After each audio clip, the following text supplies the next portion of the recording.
Okay, we're going to start the rear suspension installation of our 67 Cougar with our Ridetech Coilover kit. Now this suspension system is the same as the 67 Mustang, but the difference is the Cougar has a longer wheelbase. So what we had to do was lengthen our lower control arms to match the wheelbase for the Cougar. And then we'll give Ridetech the specs on that so they can develop this for the 67 Cougar. But if you have a Mustang of 67 and up to 70, the kit's the same. It'll all bolt in the same. So the installation instructions is the same. Basically what we have is this upper bracket system that will allow us to triangulate the rear end with a 4-link kit. We have shock mounts, coilovers and shocks, upper control arms, axle mounts for the lower links, and the lower links themselves, and all the nuts, bolts, and brackets we need to install it.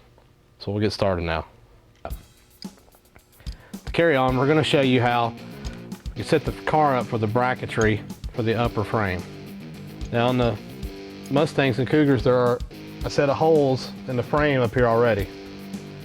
Now what you need to do is drill out beside these holes, and they're in the instructions. The reason being is you have to put these U brackets in, and they just slide in like so. So do this side, and we'll do the other side. And there's a couple of factory holes here at the top. Ridetech has these supplied bolts with a bracket welded on the back that drop into these holes here. One on this side, one on the driver's side. And there's also a set of brackets here in the middle in the dry shaft tunnel. Now you will have to drill holes out for these. These are 3/8 bolts.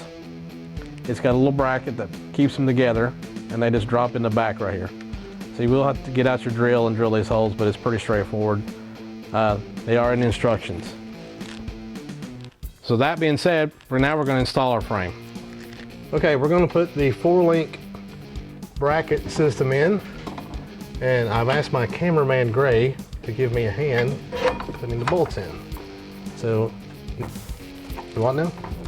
You should tell them why this tape is hanging from these. Oh, we put this tape up here, so when you put the bolts inside, it keeps it from falling back inside the car.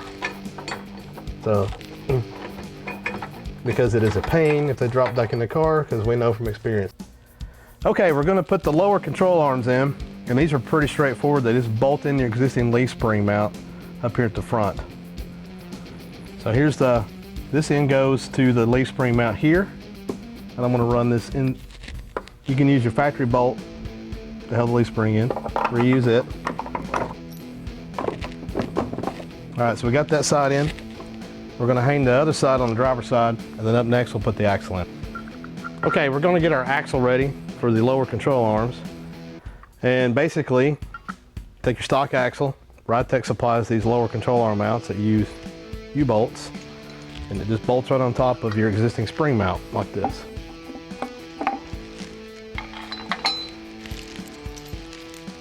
But the axle doesn't fall on my leg.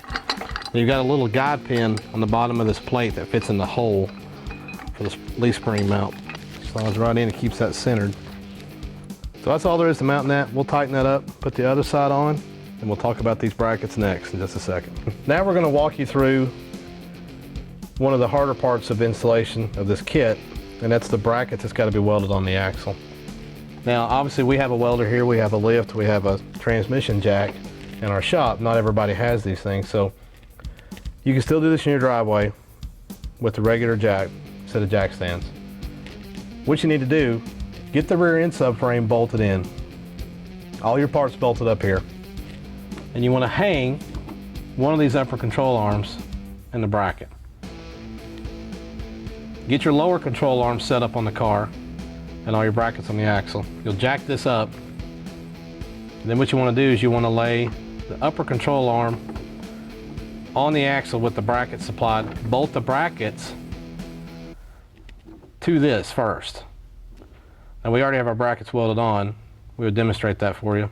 But you can just bolt the brackets here, jack the axle up, get it located using your lower control arms, and then sit this down on top of the axle with the brackets bolted to this. Then you can scribe lines where they need to go. You can make some measurements and scribe your lines around that and trace them out, because they'll sit on the axle in the right position. and then you can take it down to the local welding shop and have them weld them on for you, or everybody's house has got a welder. Before we go too far and get our control arms bolted in, we need to put our shock mounts on. Now here's a little trick. Before you put your lower control arm on, do this, because you won't be able to get to these bolts and tighten them up. So put your 2 bolts in, make sure the mount goes to the inside of this axle assembly on each side. Now you have some adjustability here. We're going to put ours all the way at the top.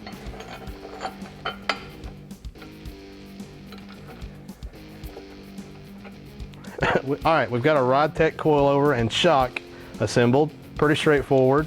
Keep in mind, it comes with these little aluminum spacers. Let's pop these in.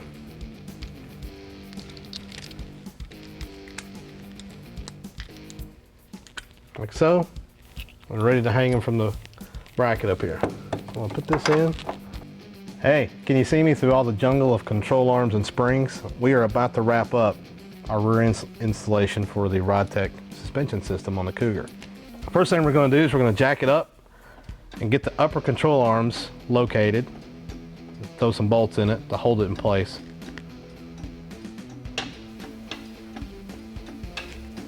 Now, anytime you're doing your installation, be sure, if you have any questions, call Ridetech. They have a great support line. You can go to their website and download all the instructions that you need, and they will help you out with this entire process. So, okay, we got the upper control arms in. Now get the upper control arms in. That way we've got something holding the axle while you're jacking the jack up. So then you can start working on your shocks. And Gran needs you to come help me pull this down. Now we can put our lower control arms in. Here's you a bolt. Watch out, don't hit yourself. You definitely want to have someone helping you when you're doing the rear end, because it's very dangerous. It's very heavy and awkward to hold on to. So make sure you got some help. Now, we got this roughed in. Still got to go through and tighten up all the bolts, but you will be doing some adjustment to this car. As always, anytime you do suspension work, you want to get an alignment done afterwards.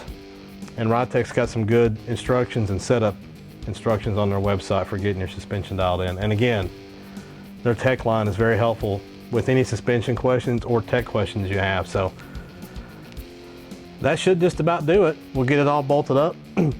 Then later on, we'll have some more videos about the, we'll be testing the suspension out. Definitely, Gray makes a good point. So bolts, make sure they're still tight, because some stuff works loose. And there's always the one bolt you missed. So just remember, your life depends on your suspension being bolted up correctly. So it's very important that it's bolted up good and tight. Your welds are good on the rear end. And that's about it. If you got any more questions, go to ridetech.com.